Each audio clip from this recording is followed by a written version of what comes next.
we are going to be live streaming to YouTube, which means that it also gets recorded automatically and it will be broadcast on YouTube. I hope that's okay with everyone.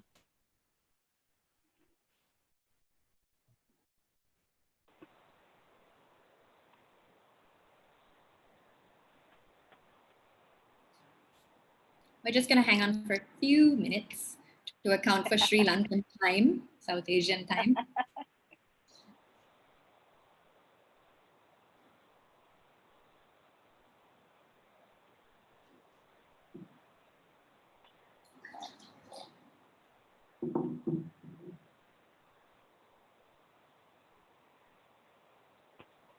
Thank you all for joining. I appreciate being down. Yeah.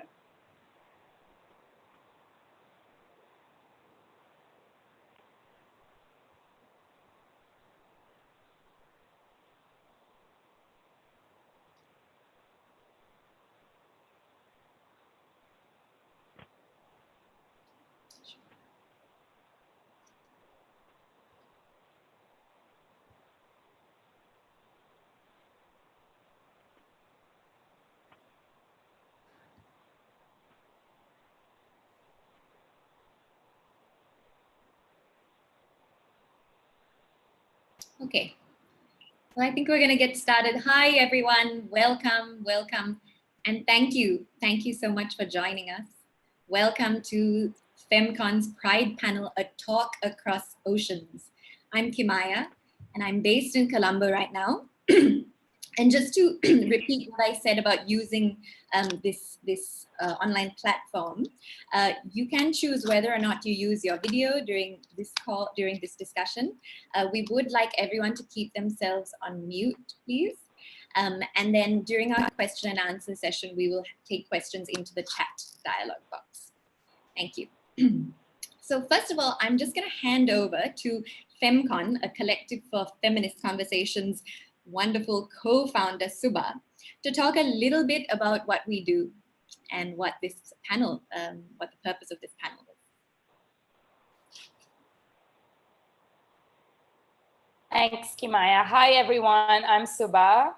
And I just really want to begin by expressing my absolute gratitude to Kaya and Yalini for being here with us very late and very early, respectively, staying up way beyond one's bedtime and rising very early to be with us, and to have found a time that was convenient for audiences here, actually, which is just super generous and super kind.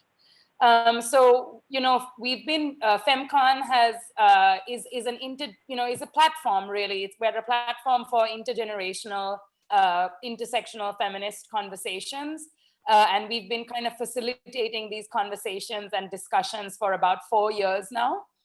And we've also been facilitating and doing Pride events in Colombo, in Sri Lanka, for 4 years now, which has been really wonderful. And we've always tried to kind of curate and bring Pride programming to Colombo with a feminist perspective, that, events and discussions that kind of center the lives and knowledge of LGBTIQ people.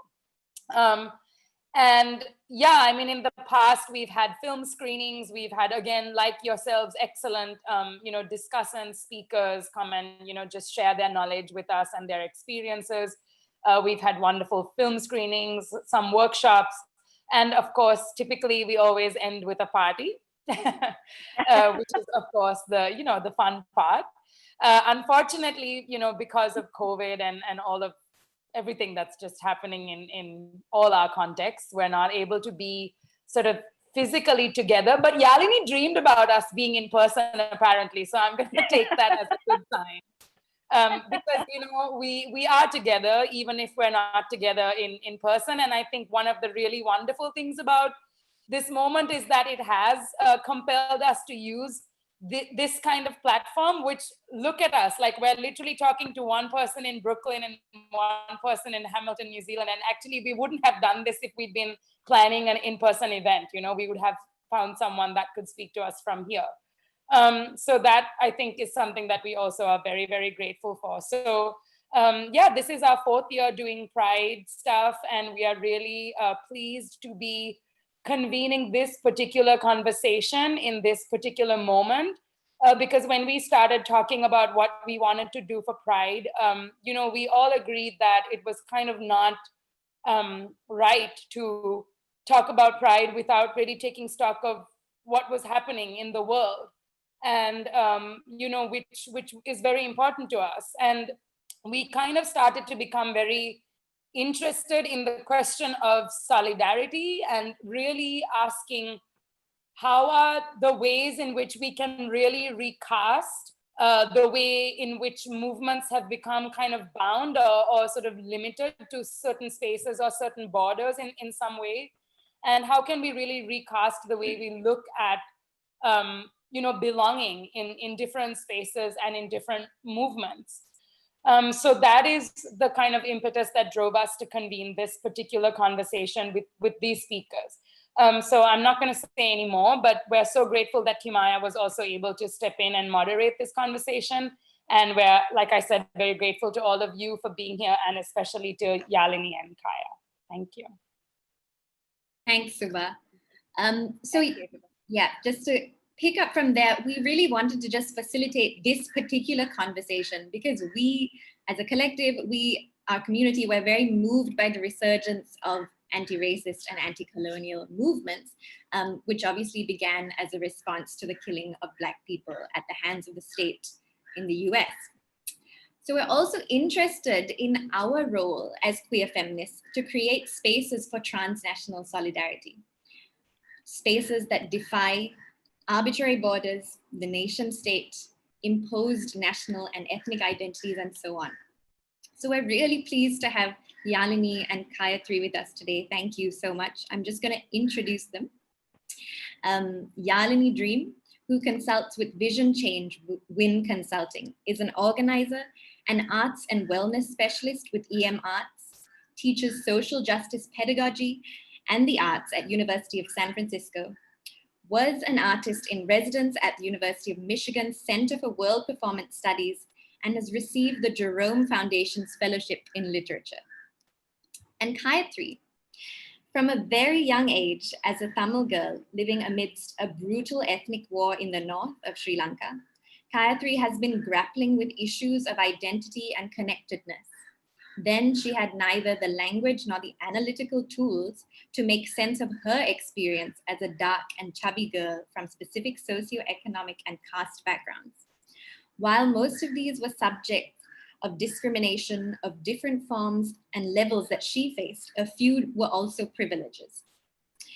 Her journey of questioning dominant identities and seeking people and platforms to resist began since the mass exodus of 1995. This is when her world slowly started to expand as she displaced from one place to another, seeking refuge from the brutalities of the war. The journey started with Tamilness, which was quickly accompanied by girlhood, womanhood, and based not on her personal experiences, but also of many in the community. So though sexuality joined this dilemma in her early 20s, it took her a long time to be comfortable with this identity, mostly due to her location and her community work. So these are ongoing journeys with the privilege of having befriended many fellow travelers from various backgrounds. She firmly believes that alongside the experiences of oppression exist the powerful instances and stories of resistance. Yalini and Cayathri, thank you once again for taking the time at such vastly different hours of each of our days to come together and just share this space with us. It feels very special. And I'm really glad to be able to facilitate this conversation. It's special to just share this platform and have this discussion and to link to my own experience of my identity, being Tamil, but with this small mix that brings me immense privilege at times. And, because of the way I'm able to pass as Sinhalese. So while grappling also with the challenges that my family and community have lived through and continue to experience. So today, here we are, queer Tamil feminists coming together across oceans and time zones to discuss this particular moment. We are looking at this through our intersections of being Tamil from a minority, queer and feminist, and looking at resistance, solidarity, and how we locate ourselves in these movements. And so we also want to acknowledge this particular moment and month and its gravity for Tamil people all over the world. So yesterday, the 23rd of July, marked the 37th anniversary of the beginning of Black July genocide in Sri Lanka, an orchestrated campaign that led to the killing of more than 3,000 Tamils, the destruction of Tamil property and economy, and the displacement of over 150,000 Tamils. So I just thought we would just take a few moments to acknowledge and just reflect on this together. So I just thought we'll just hold the space for each other and just share this moment in silence together.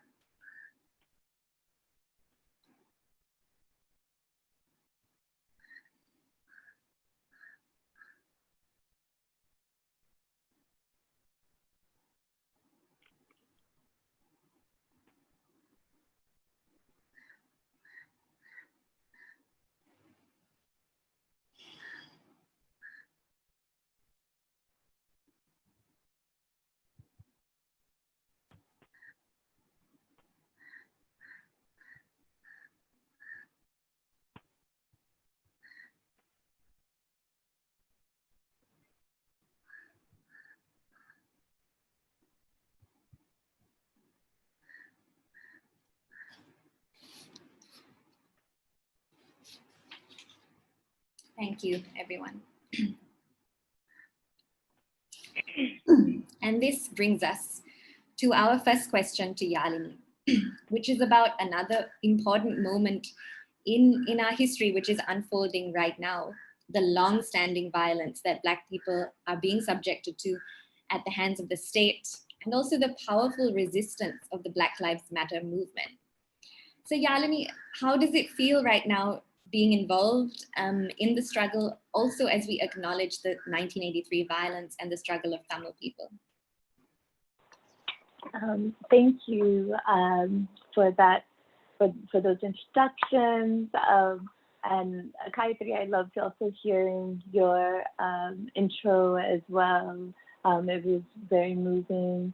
And you know, continuing in that moment of silence, I want to honor and uplift, you know, also the Black lives that have been murdered by the state and by colonial violence, by enslavement, by trafficking, by a global economy that targets and subjects Black people and African peoples to this global animus and horrific racial hierarchy that targets Black people. And as we also remember all lives that have been lost by state violence, and as we remember the massacres that occurred against Tamil people, as well as against Muslim people, as well as you know, against all targeted people throughout this world, I invite us to envision all of our communities free of violence, bigotry, and exploitation, and give great gratitude to the ancestors who have, who I believe are guiding us from beyond the realms, and whose lives were robbed from this earth way too soon and in horrific ways, and recognizing the particular grief that that people who love them go through as well. So to the question, you know, I've been nurtured, healed, trained by Black liberation. You know, Black people and Black people who have been part of the legacy of Black liberation really affirmed and taught me not only how to navigate the United States and kind of the racist framework that I was being raised in. They also affirmed me and trained me as a cultural worker And then I had the honor to be able to be part of an initiative called Safe Outside the System collective that was part of the Audre Lorde project. That was a Black-led project that was predominantly Black folks who were involved that addressed violence against trans and queer communities in central Brooklyn without relying on police enforcement. And I feel like that was my orientation to much deeper solidarity and really following Black leadership, centering Black leadership, and then also contributing to greater safety within Black communities. And then Ijera Stixon, who was the founding staff person of the Safe Outside the System collective, actually also founded the consulting team that I'm a part of called Vision Change Win. And as Vision Change Win, we've been operating as a strategic partner, offering support to social justice movements and leaders, as well as a movement laboratory, creating innovative programs to kind of fill the gaps based on our lens and the needs of movement organizations. So most recently, what I contributed to was a community safety toolkit.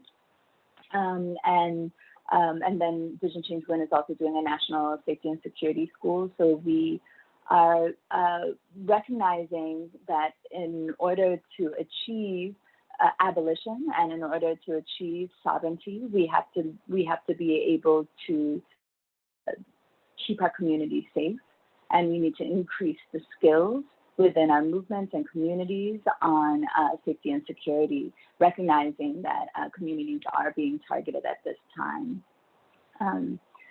So that's my, one of my primary contributions to movement at this time. And then I'm also a participant at physically distancing because of COVID, but I have been attending the uprisings. I usually from the perimeter, or I have these wings that kind of also not only bring a little bit of vibrancy, but they also keep people 6 feet apart from me. Great. Thank you. And Cayathri, how have you seen the movement for Black Lives impact you where you are, and what are some of the conversations you've observed, whether within the South Asian community or otherwise? Hello, everyone. I would also like to start by acknowledging country and the indigenous custodians of the land from wherever we are joining today, and respect to elders past, present, and emerging. And I would also like to pay respect to all the frontliners of everyday struggles that all of us are going through, and our communities and more people. So yeah, coming to the question, and thank you for the introductions. And Yalini, yes, I'm very glad to be sharing this platform with you and Kimaya.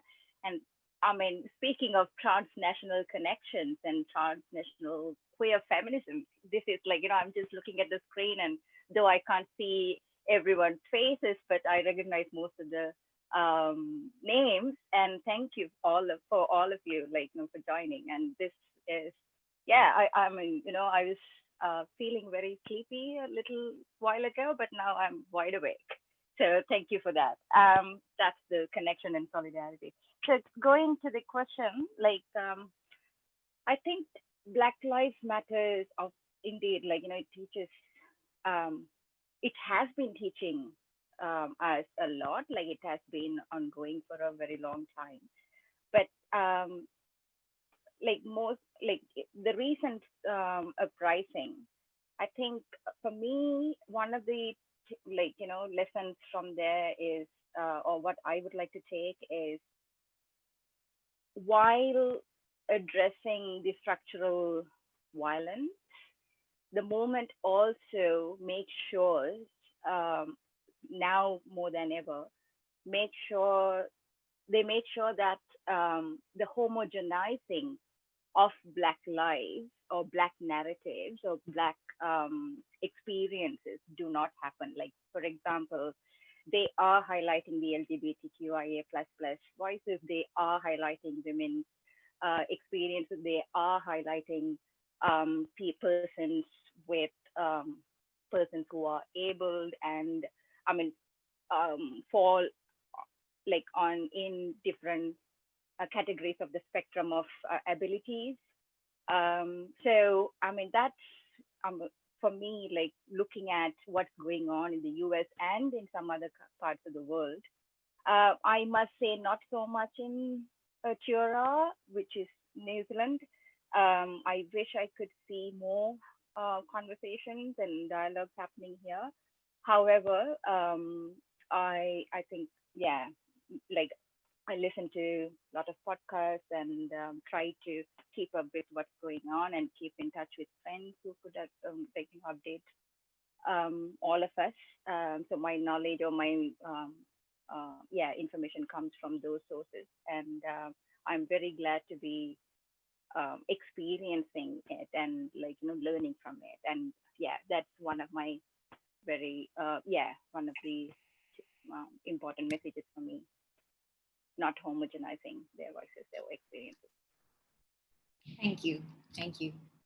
That's, yeah, very important. And I think this, my next question will just bring us kind of further into the space. And so we want to discuss what are the conversations that we in this space should be facilitating or having in this moment. And what's our responsibility to each other and to in relation to these movements in the world right now? And I think most importantly, how should we locate ourselves in solidarity with these movements in this particular moment? This question is for both of you, sorry. So whoever wants to respond. Well, Patricia Hill Collins is a Black feminist scholar who, helped us understand that racism and oppression operates along multiple domains of power. So there's the cultural, there's the structural, there's the interpersonal, there's the disciplinary. And then I would also say that there's also, for myself, because I'm also motivated very much by the spiritual, I feel like there's also the spiritual.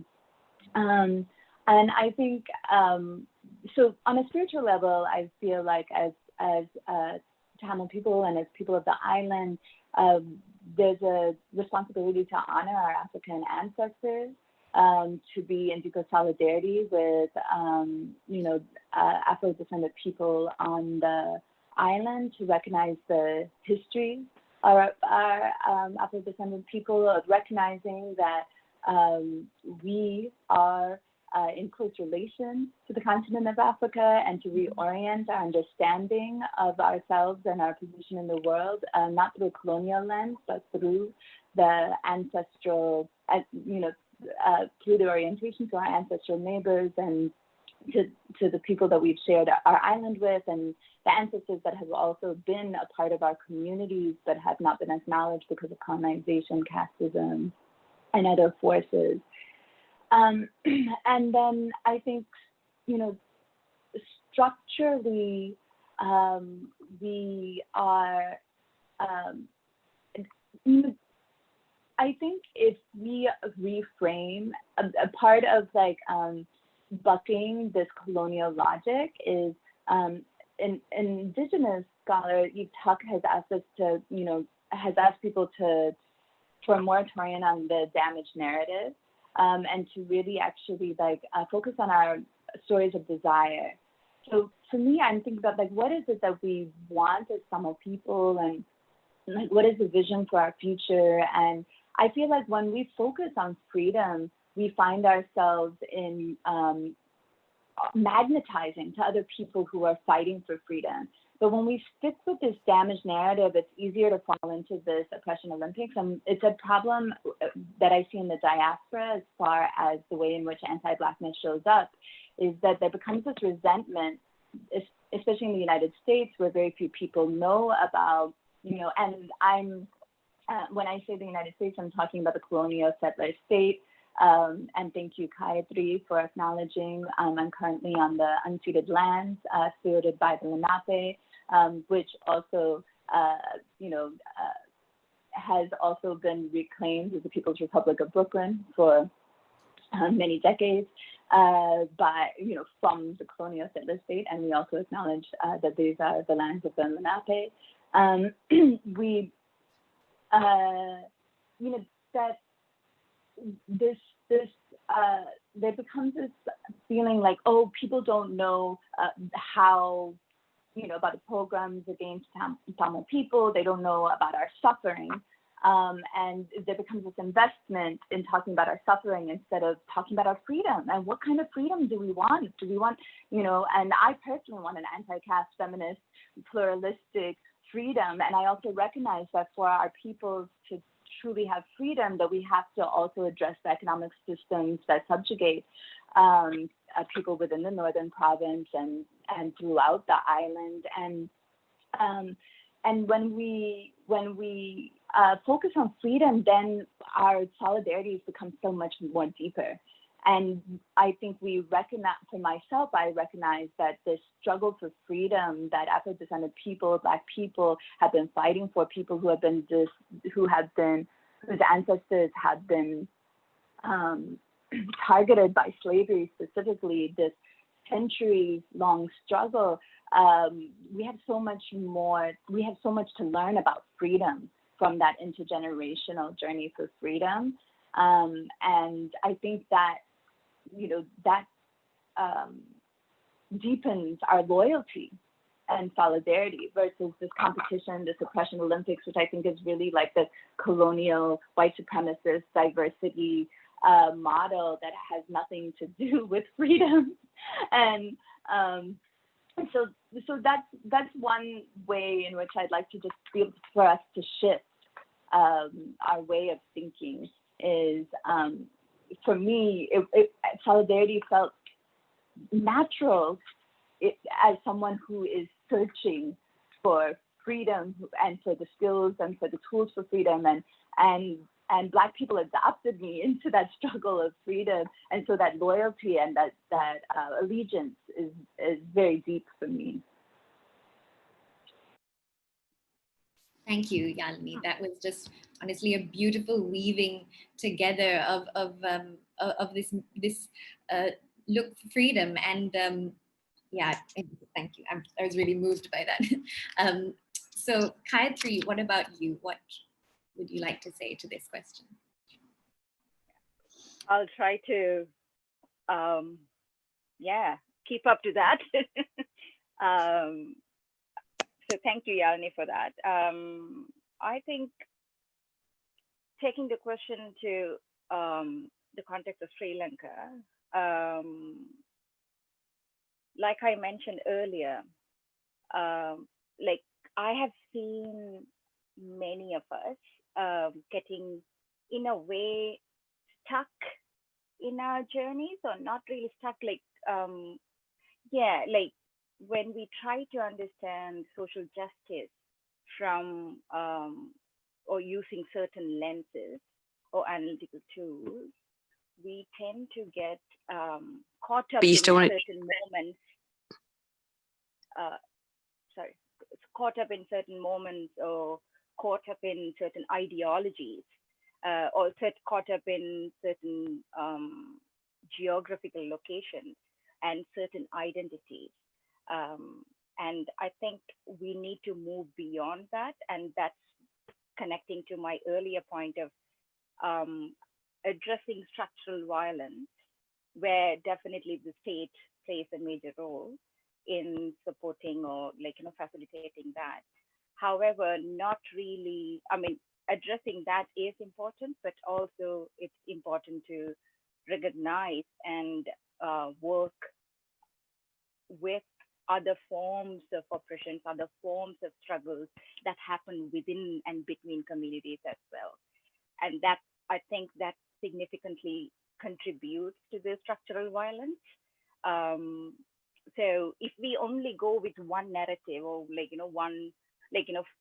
decide to focus on one thing, and for example, um, assuming that Tamil liberation or liberation to Tamils or on the island would automatically solve the problems of or like automatically translate into or transform into women's liberation or liberation of LGBTQI plus communities, liberation of caste struggles, liberation of class struggles. That's, I mean, I think we have been grappling with that for a very long time, or perhaps we haven't been grappling enough. So we need to move beyond that, and I think we need to build solidarities beyond that that addresses um, violence and forms of oppressions and discrimination within and between communities, across ideologies, across class, caste, divisions, um, yeah, across abilities, abled bodies, and others. Yeah. Thank you.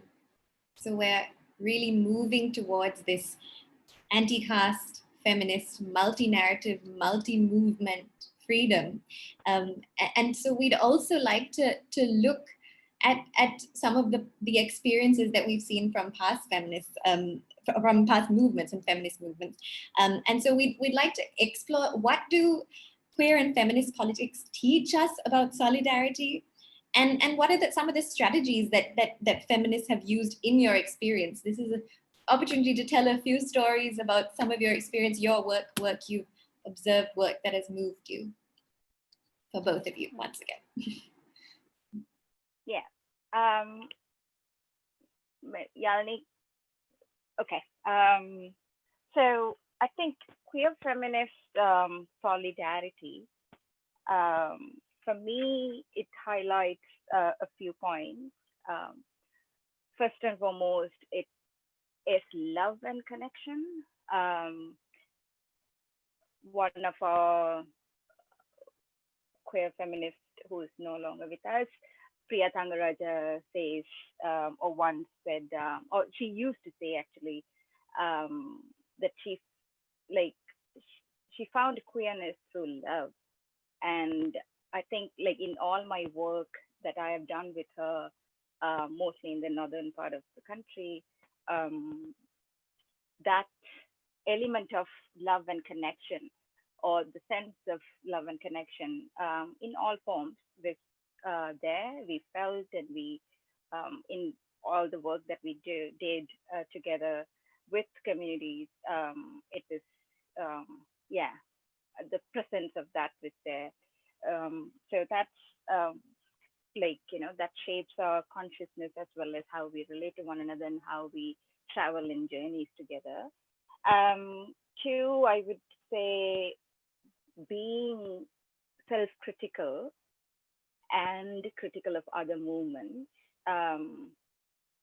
in a constructive way, not just to be critical and like, just to, yeah, criticize someone and just leave it there, but not that, but constructively criticize our own selves as well as fellow travelers, friends, communities, um, in a way that helps us to deepen our connections, as well as like, while we are on certain journeys, we also lay the platforms, or like, lay the seeds for many other journeys to like, evolve.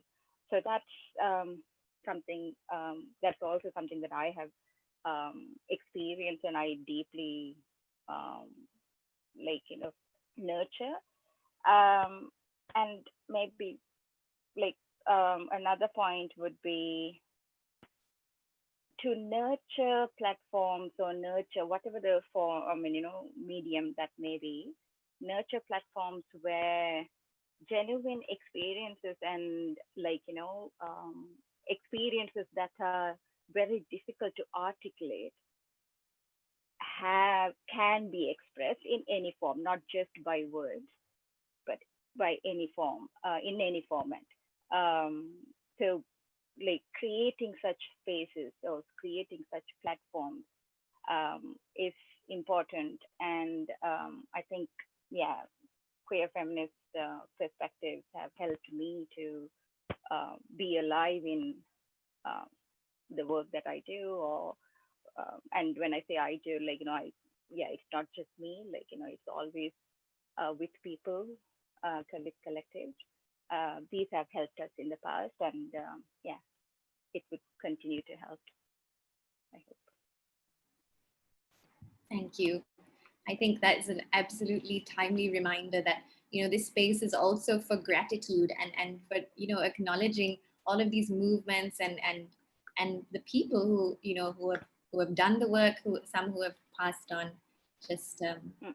that love Yeah, and connection. yeah, absolutely. I'll come back to the second part of the question, like the strategies, particularly feminist strategies, after we hear To Yalini. from Yalini. Thank you. Yalini, go ahead. Thank you, Cayathri, and thank you for bringing our beloved Priya into this space. I definitely feel like she's with us, and she always loves to tease me, so I also feel like she's part of this conversation, and then lovingly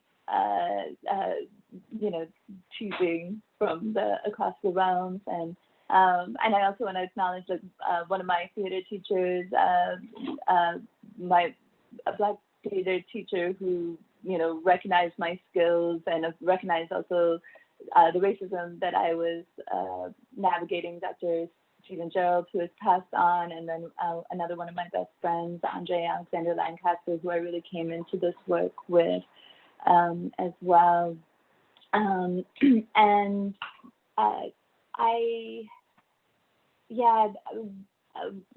Priya's words are really resonating with me. I think the love and the humanness, the connection, the embodied experience, and something that's beyond an intellectual experience, but a self experience as well, is something that I've really learned and been affirmed by, and been able to survive and live through with queer feminists and then Black and Indigenous queer feminists as well.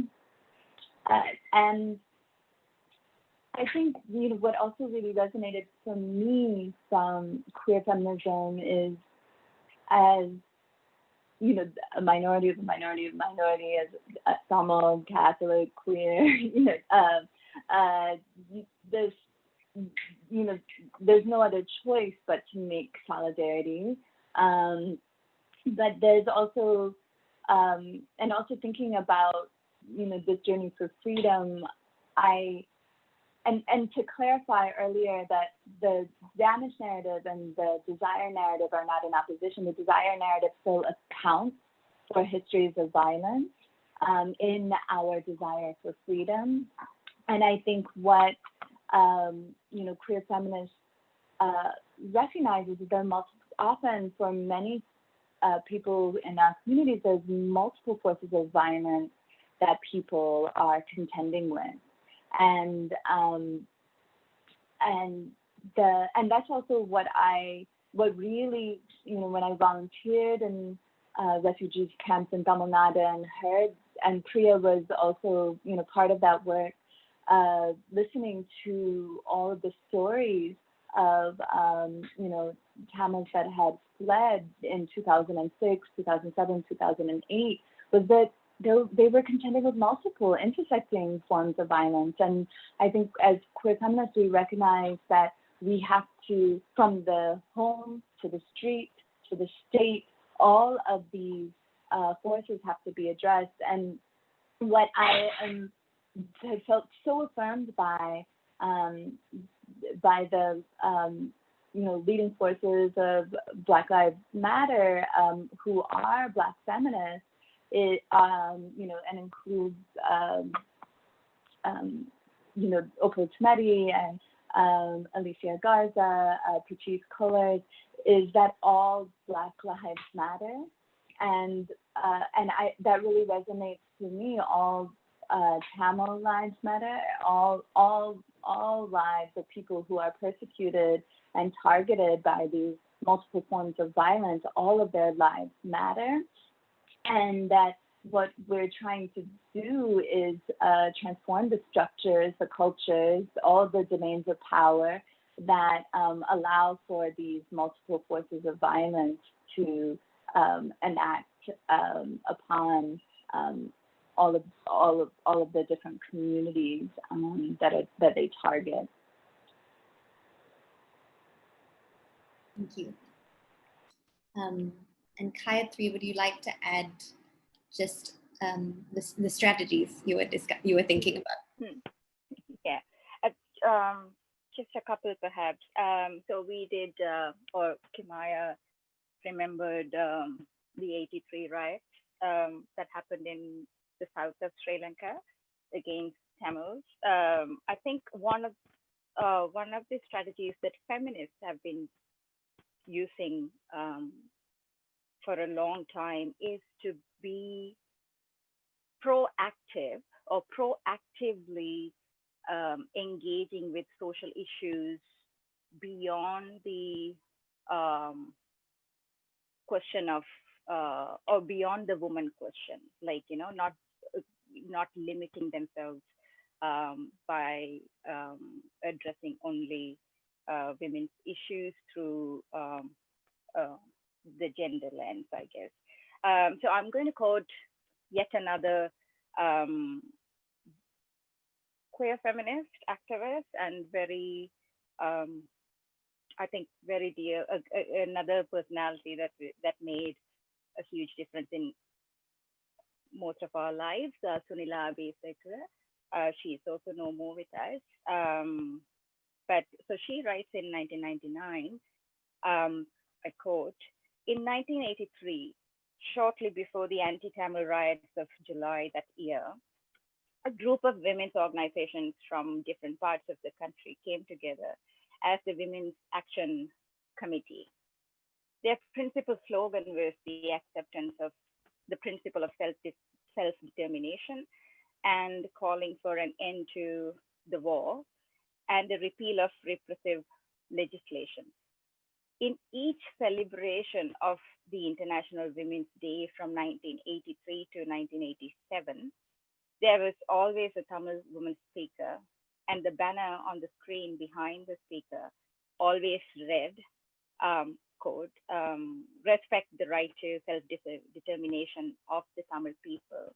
So this is just one example where that to show that even before the 24th of July 83, women's groups have got together I mean, certainly they did not anticipate that the riots were going to happen, but certainly the tensions were mounting and they had felt and they started to address these issues and they started to speak for, so this is mostly like, I think like women's groups from the South, so mostly Sinhala speaking. So this is across ethnicity, across other class divisions that they are speaking for, coming together and speaking for the rights of Tamils and self-determination. So that's so like that reminds me of feminist activism, being proactive and engaging across differences, and also which brings to my second point of strategy, which is the intersections, like, looking for the intersections, so always highlighting the intersections of identities or intersections of forms of oppressions. Like, for example, when we speak of 83 riots or any other ethnic related violence in Sri Lanka, we cannot get away without speaking of the kind of violence that's forced upon Muslims of the country or other minority ethnic groups of the country who are not even part of the conversation yet. including the African descendants that Yalini earlier pointed out, who are still living in Sri Lanka. So yeah, so the intersections of divisions and like highlighting or working for the intersections, or bringing intersectional voices and perspectives and identities and challenging those, or working for the for their working against oppression, or highlighting freedom, is also one of the strategies that feminists have been using in Sri Lanka and in in the region as well. I would say South Asian region. Thank you. Thank you. Wow, I think that was, I mean, both of you are bringing so much wisdom and learning and inspiration into this space. Thank you. And just before we go into a Q&A, I'm just moving along. We just wanted to explore the role of the arts also within these movements and struggles for justice. I would invite both of you to share a little bit about your experiences, stories of your experiences, and work with queer feminists, making art for resistance, and so on. Well, I think in this moment in time, what we're seeing is a global consolidation of authoritarianism, and some people will call it neo-fascism or just fascism. And within that context, we are experiencing intentional, designed, organized disinformation, malinformation, misinformation. So we are in the midst of a propaganda war, and the newer technologies of social media, Facebook specifically, has not taken accountability for the ways in which both that platform as well as WhatsApp have contributed to violence, polarization, especially in the global South. And we've, it has had its deep impacts, especially against Muslim communities within the island. So as a cultural worker,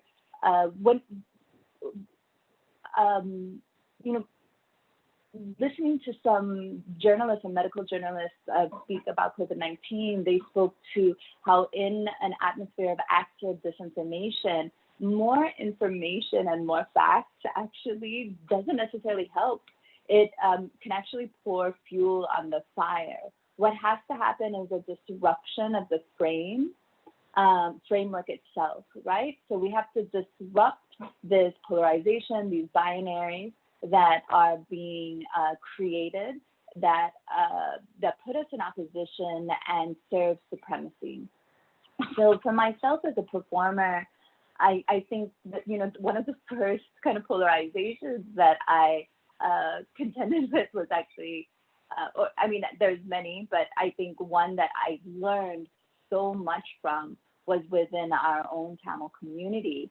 As someone who was passionately opposed to the crimes, atrocities of the state, of the Simila state, and at the same time was critical of all armed actors, and was also pushing for a deeper vision of liberation based on hearing the stories and the experiences of Tamils who were in the northern province, who were escaping the northern province. Because actually my own personal family history, most of the crimes that were committed against our family was by the state and was by the army, and was during these massacres, right? So I had to actually step beyond our own family's experience and listen to other Tamils within our community and recognize that there's multiple forces of violence and that we need to be fighting for a deeper vision of liberation that accounts for what it was that all our Tamil people were experiencing.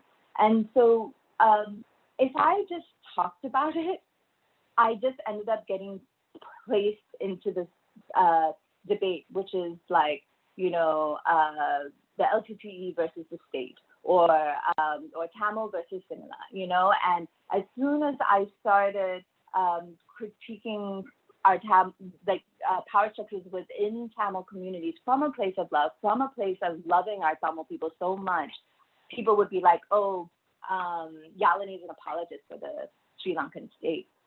And I had to really break out of that frame. I was like, this is a supremacist frame. It's polarizing people within our community, and it's serving the Sri Lankan state. And I found art and storytelling when I was able to tell the story of my own family, when I was able to transmit the stories that I was, hearing from others in our community, when I was able to embody this love that I have for our Tamil people, I was able to open up space for other conversations that the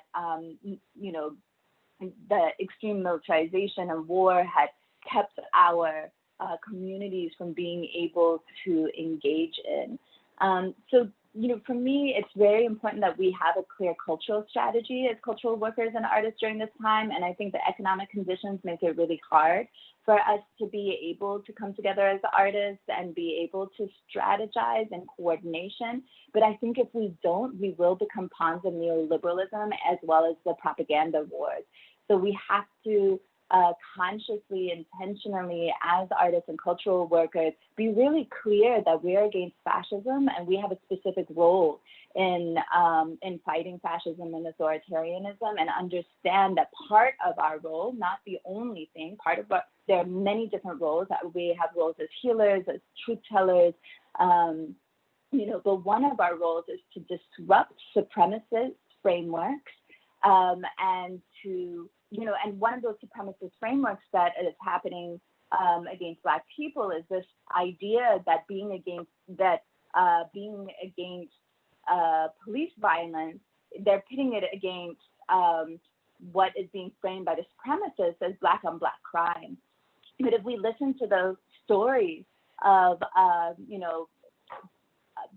Black people who are experiencing multiple forms of violence, who are dealing with, extra-legal entities, who are dealing with organized crime, who are dealing with multiple armed actors, who are dealing with state violence, police violence, what they're calling for is dignity and safety for all people enduring and escaping violence.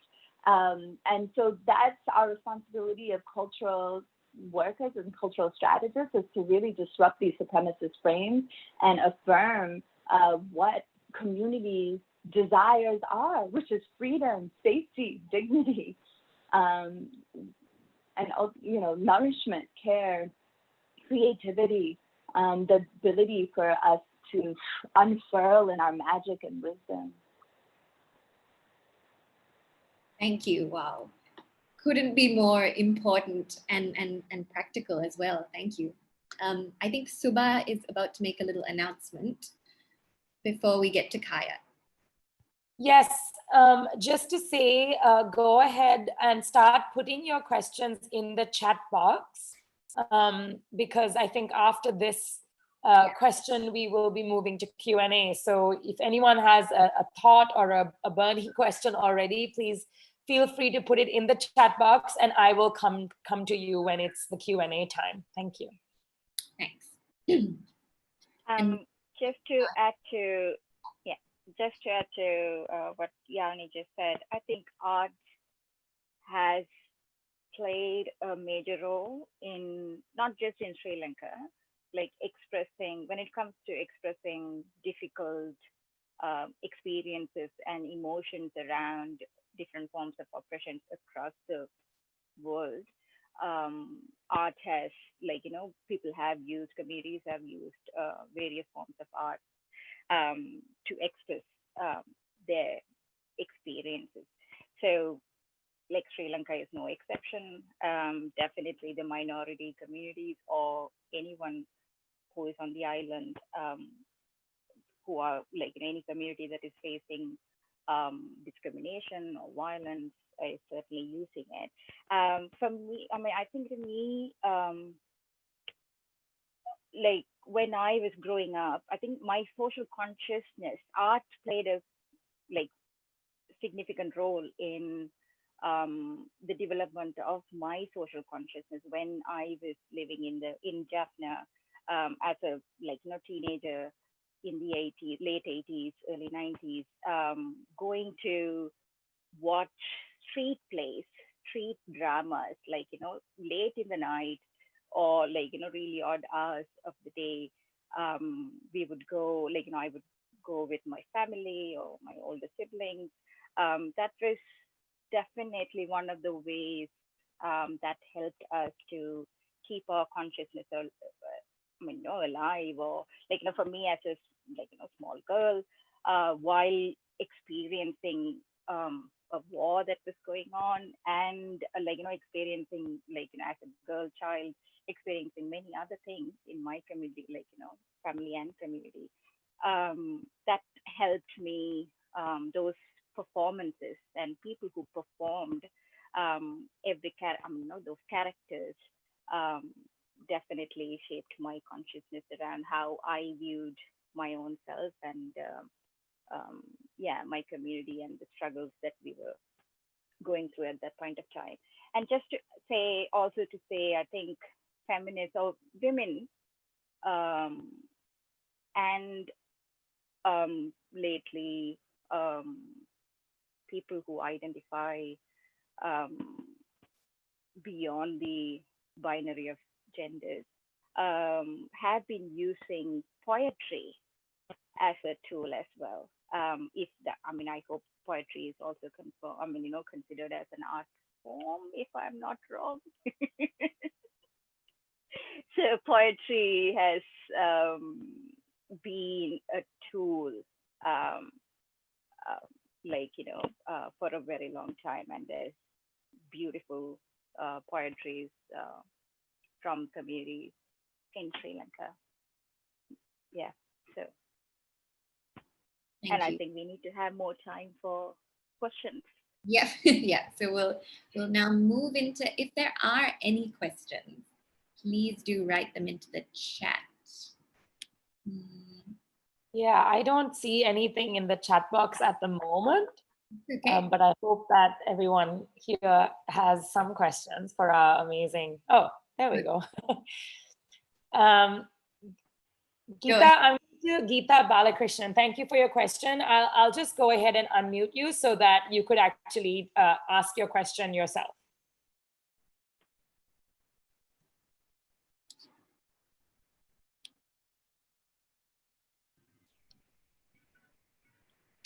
Yeah, go ahead. Hi, sorry, I muted myself and my video because I'm in my pajamas, so apologies. But you've outed me, so I'll ask my question. So this is a question for both Yalini and Cayathri. So my question is, in what ways could artists and storytellers of the diaspora be interrogating our own work and our own practices so that we don't inadvertently bolster the supremacist frameworks that Yalini mentioned? Because a lot of us who grew up in the diaspora, and particularly if you were born in the diaspora, grew up with a lot of propaganda about Tamil identity, which then had to be deconstructed in order to actually get to a place from which we can tell our story in the first place. But having said that, I've seen a lot of books on Sri Lankan bookshelves that I would say are basically propaganda, posing as fiction or posing as poetry and that kind of thing. It kind of, when you see the amount of stuff that's out there by Sinhalese and Tamil authors alike, it does make you question how easy it is to kind of reproduce these tropes.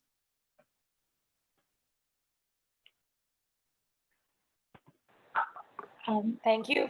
Sorry, I just want to make a quick tech announcement once more. Sorry. We absolutely did not mean to out you. And to anyone, even if you have a question, Please absolutely feel free to keep your video off. That's totally fine. We totally understand that lots of folks have joined us in their pajamas. So, but also pajamas are totally fine, and there's absolutely nothing wrong with that. So either way, it's fine.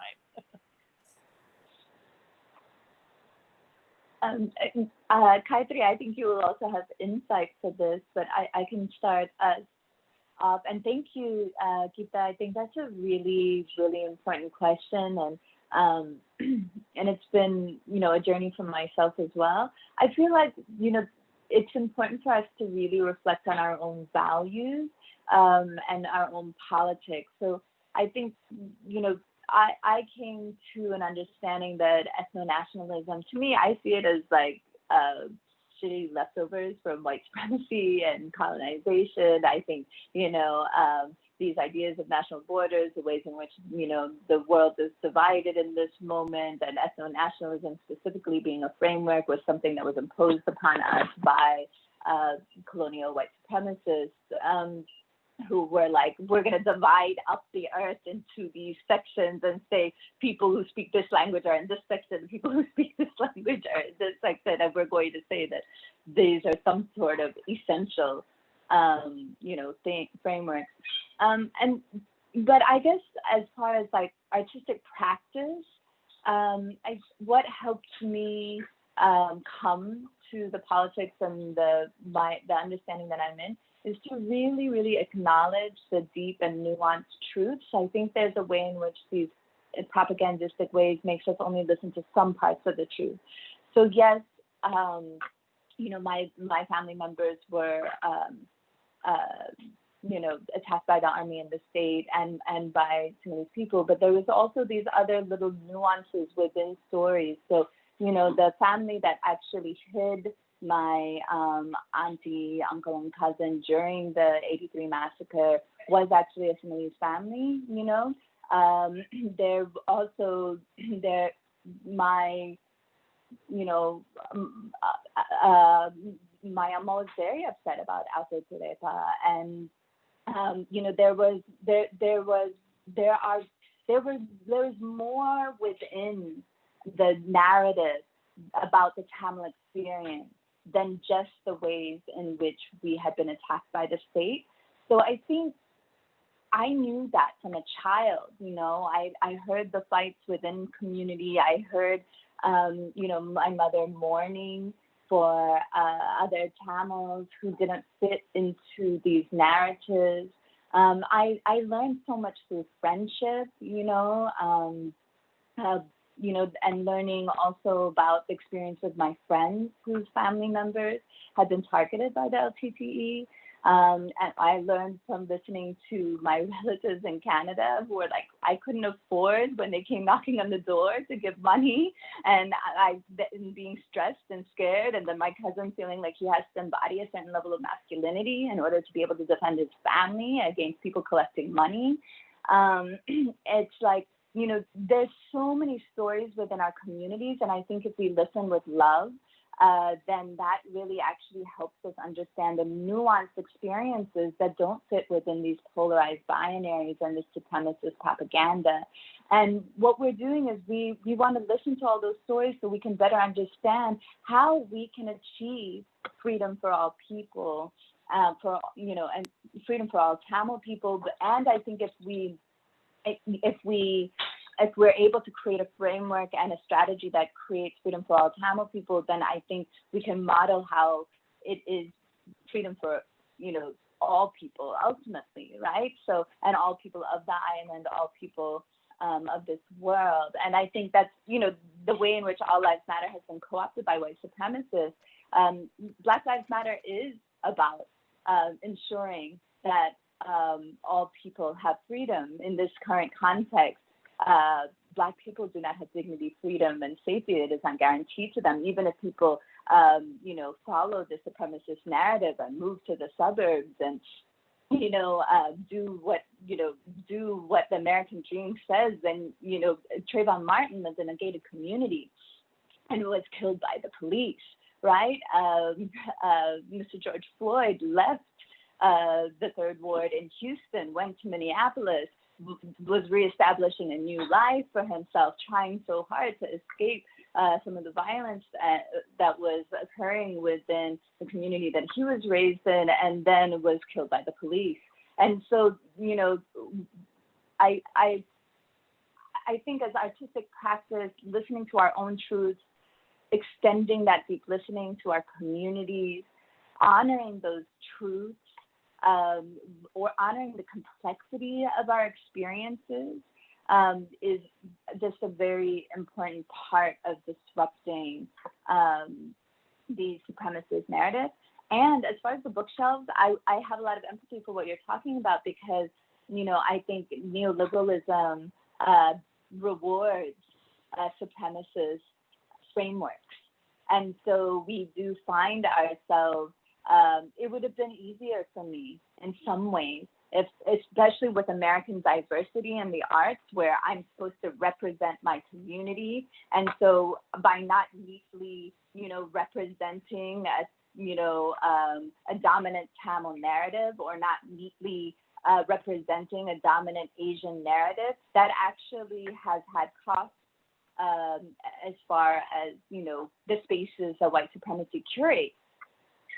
But I also think that their force is so much greater than this, and I think I've been blessed by the ancestors and spiritual forces that kind of break all of that apart. And I think other people who believe in freedom are also magnetized to me, and I'm magnetized towards them. And, you know, it is full of struggles, but it's also full of blessings. Cayathri, I'm curious if you have thoughts around also, like, how can diaspora folks kind of disrupt these supremacist boxes that we're often placed in?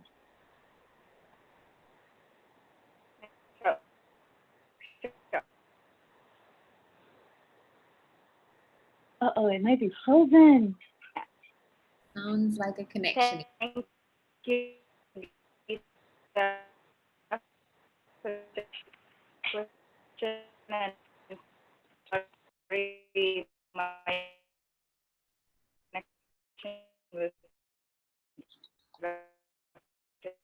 Kaya, we can't hear you.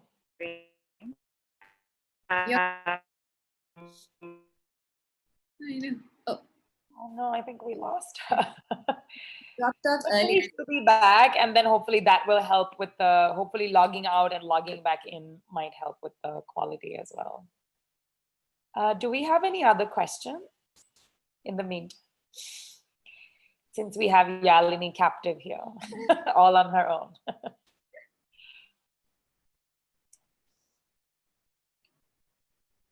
I mean, I have a question, if that's okay. But I'd love to put this to Kaya as well when she's back. But I actually was going to say, I'd love to go back to the thing that, you know, I think she said, she articulated this thing of saying, you know, how can we move beyond identity to really towards the goal of just ending structural violence, you know, as a whole, all structural violence. And I'm really personally interested in this idea of how can we organize beyond identity. And I'd love to hear, you know, what you think about that, Yalini and Kaya.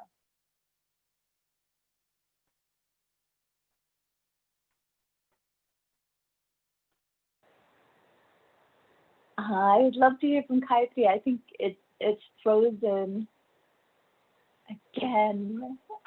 Okay. Cayathri, So sorry, I'll just say, Can might you have hear me now? your video, then you might have a better connection. or Yeah, or maybe sometimes try turning connecting off via your the video, phone. Kaya.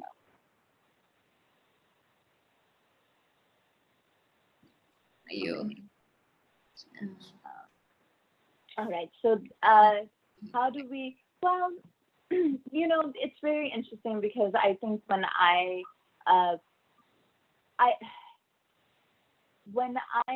first start as a younger person organizing, I remember right after September 11th, everybody was talking about framing the acceleration of a right-wing agenda within the terms of race primarily.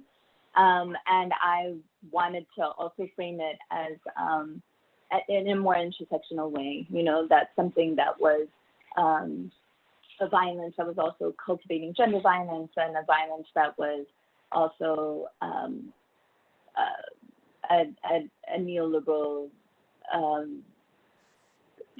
capitalist classist, way in which all, that this is happening in all of these different ways. And people were just, like, oh, you have to break out of identity politics, Yalini. They felt like I was, as a queer person, as somebody who was,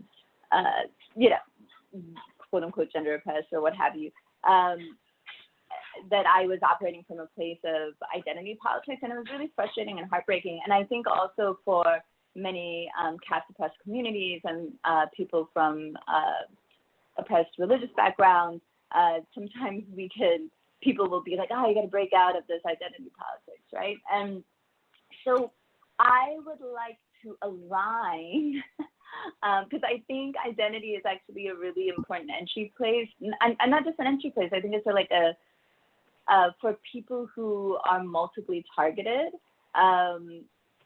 being able to claim your identity, to be able to claim your own experience, to be able to speak to that in conversation with structural violence. There is something that's really powerful and I think necessary. It was definitely necessary for myself. So I want to kind of align it, right? Like, I just think that we don't end the conversation around it. And I think the problematic frame is this kind of diversity frame, which is a white supremacist frame. And so for me, it all just comes back to, like, what do we need in order to achieve freedom? What is needed for Black people to be able to have safety and dignity? What is needed for Black people to have liberation? And then we start to see that, well, these structures need to be dismantled, and we need to completely have a completely different structure. What is needed for our Panchama Dalit communities to be able to have freedom? Caste system has to be, caste apartheid, caste system has to be completely obliterated. That's a structural thing, but it's also a cultural thing. It's an interpersonal thing. It's a disciplinary thing, right? The ways in which these systems and institutions and also individuals discipline communities through these casteist, racist, patriarchal, modes. So I would work to align it, because I think, but I also have seen, this identity politics, benefit the privileged, and within the United States, on the unceded lands of indigenous people, of Native Americans, we see people who are Brahmin, Indian American, holding on to this identity of South Asian as a quote unquote like marginalized identity that needs to be included within kind of the white supremacist frame. And as a result, we had quote unquote liberal Indian Americans performing at Modi and Trump's rally in Houston, which is a serious problem. And that's what I mean by, like, we have to be really conscious about not participating in fascist propaganda, and neoliberal propaganda that also promotes this new fast, urban experience, which really denies the dignity of the rural experience or a poor person's experience, or what are we participating in? I'm gonna Cayathri, it looks like your mic is working, so can you hear me? And Oh, yes. Yay. We can see you. We can hear you. It's magic. Problems of the world of technology, I guess. Internet connection, not really technology. But I'm going to skip that part because I don't know I missed most of what happened in the past few minutes. So I don't want to repeat and take up time. But if we have another question. Do we have another question? Did you want to respond to the arts question, Kaya? Geeta had a question around how can diaspora artists, really Mm. make sure that they're not bolstering or kind of supporting supremacist projects. So That was the yeah, question. I think I was starting to say earlier that having that consciousness, or having that or being conscious of that very thought itself is important. Like, not just because you have some kind of connection to the community or communities or land back in Sri Lanka, you don't just take that as a pre-existing privileged position to just come on. Come and, or even without being there physically, just decide to speak for the people there. And that's also one of the reasons why I don't necessarily get along very well with Tamil diaspora, or the a majority of Tamil diaspora, because of those dominant perspectives. And so but in, I guess, to do that, and I think this is not just for diaspora, also for us on the land, we need to be,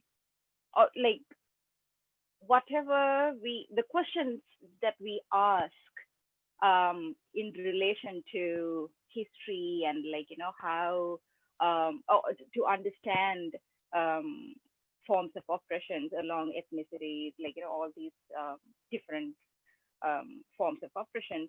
We need to be asking a different set of questions based on history that do not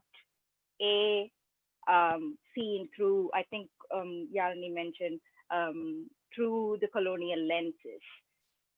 Questions that do not necessarily highlight the experiences in a non-Sri Lanka as shadowing, as a shadow of the Indian in India. When we say South Asian, that's one of the things, I try to be critical, or conscious of, is to recognize the domination that India could be, or perspectives of India or from India could be playing, and definitely look at our histories, even if we could go beyond, pre-colonial times, if we could find documentation, or if we could find archives. That reminds me of I think it's a book called The Line of Lanka. The author is called Sunela Jayawardena, if I'm not wrong. It came either last year or a couple of years ago, which which offers interesting perspectives on in relation to, or she offers interesting perspectives to approach our history from, that is that is not shadowed by the Indian narratives, or that is not shadowed by colonial narratives, that is not controlled by who came first to Sri Lanka, either Tamils or Sinhalese. We need to move beyond these very limiting ways of looking at history, and understanding our lives. And I think that's essential, and we could certainly learn a lot from indigenous scholars from across the world. Thank you. And thank you so much, Geeta and Subha, for those questions. As we sort of bring this to a close, we thought it'd be really nice to also just celebrate all of us coming together in this space, the opportunity to come together and share this space, and coming together in solidarity and resistance. And so we're going to end with some poetry. Thank you, Kaya, and Yalini is also going to contribute something to this. Thank you. Okay, thank you once again for everyone. For the questions and for joining us today. So I'm going to read this poem in Tamil, which is the gist of it is it's a love letter written by a woman to a woman um, that in a way captures the agony of not being able to be out in the community, but at the same time, or however, celebrating the feelings of love and finding those nuances or finding ways in which that could be celebrated. The love for one another could be celebrated. என் காதல் ராதைக்கு உரத்த குரலில் சாத்தானை விரட்டி முகத்தில் அறையப்பட்ட ஒவ்வொரு மந்திரித்த துளிகளிலும் உன்முகமே வியாபித்து கிடக்கிறது. இரு பெண்களின் காதலை சாபமாக்கி தீர்த்தவர்களுக்கு முன்னால் உன்னைத்தான் நேசிக்கிறேன் என்பதை சொல்லிக் கொள்ள முடியாத அச்சம் உள்ளூர விரவி கிடக்கிறது. பூட்டப்பட்ட கதவுகளுக்கு பின்னால் கேவி கேவி ஆளும் மனசு யாரிடமும் சொல்லிக் கொள்ள வியலாத காதலை எண்ணி துக்கிக்கிறது.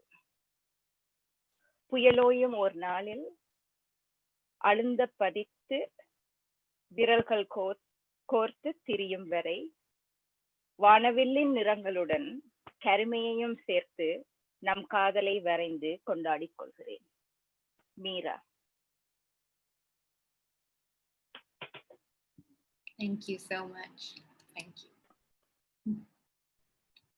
Yalini?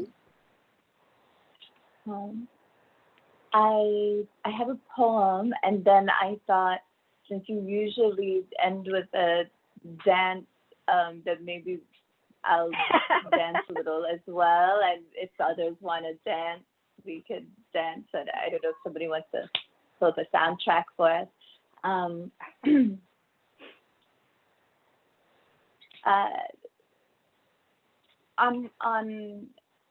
May 18th, I've started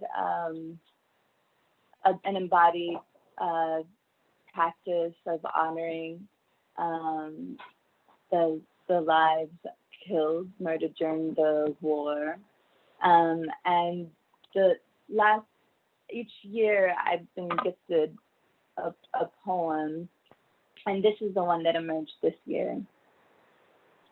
It's called Untrapped, and it's in reference to, in the news, there was a Black Panther that was found in the jungle. They thought it was extinct, right? And okay, so it also refers to that as well. And I found this fascinating because it came to me before the uprising. It's called Untrapped. Dark ancient ones, have you forgotten that we are universe, black depth dusted with stars, tiny and infinite, the center of solar systems where Africa and Asia meet? So posted on flags bold and loud, neither lion nor tiger remain of our land. Mirages, their allegiance to metal, stone, fire, unable to sustain. Black Panther remained discreet, covert in dense tropical forests, existence forgotten, secreting wisdom with her black, brown, and yellow cubs. Predators still build traps.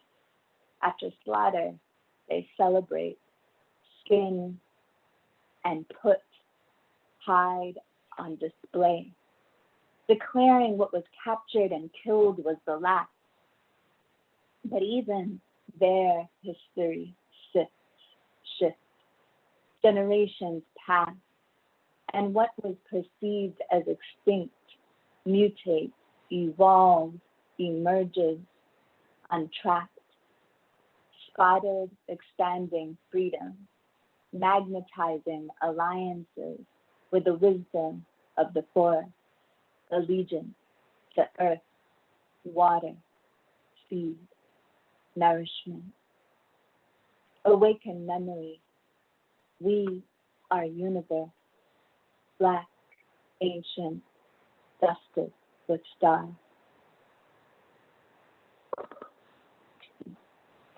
And I'm going to take a moment and then we'll dance. And if anyone has any music that they want to, share the sound of their screen to add, I'm happy for that too. Good.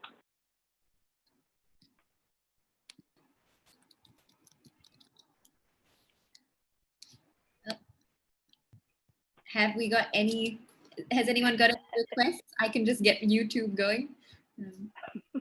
Yeah, any requests for music? Us, anyone?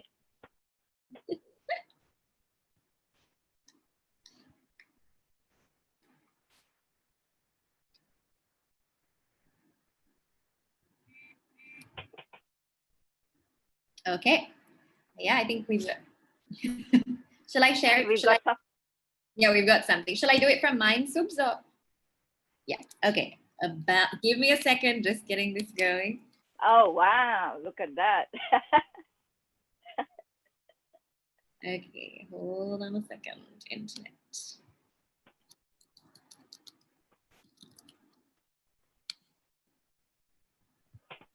Okay, here we go.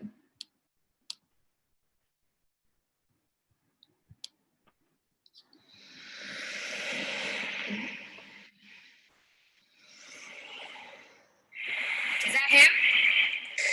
Yeah, that's him. Let's go.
Thank good. y'all for dancing and moving along too.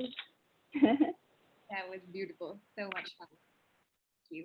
These are the beautiful wings that were spotted at the protests in Brooklyn and Yeah. even made it to the newspapers, right, Yalini? Yeah, it was in the New York Times for Occupy City Hall. Socially distanced wingspan, is it? Yes, it also helps me with my physical distancing when people don't understand that. Good I have strategy. tried. COVID safety, it protects us against surveillance, it protects us against the rain. I highly encourage people to goggle up, mask up. and yeah.